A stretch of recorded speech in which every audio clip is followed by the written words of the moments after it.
Hello বন্ধুরা, আমি এখন যেখানে দাঁড়িয়ে আছি এটাকে বলে টিটপ আইল্যান্ড।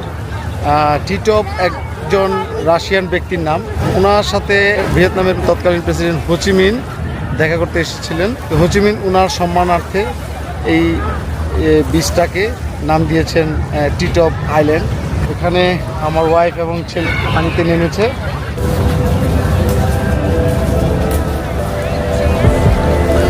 বেশি ডিপে যায় না।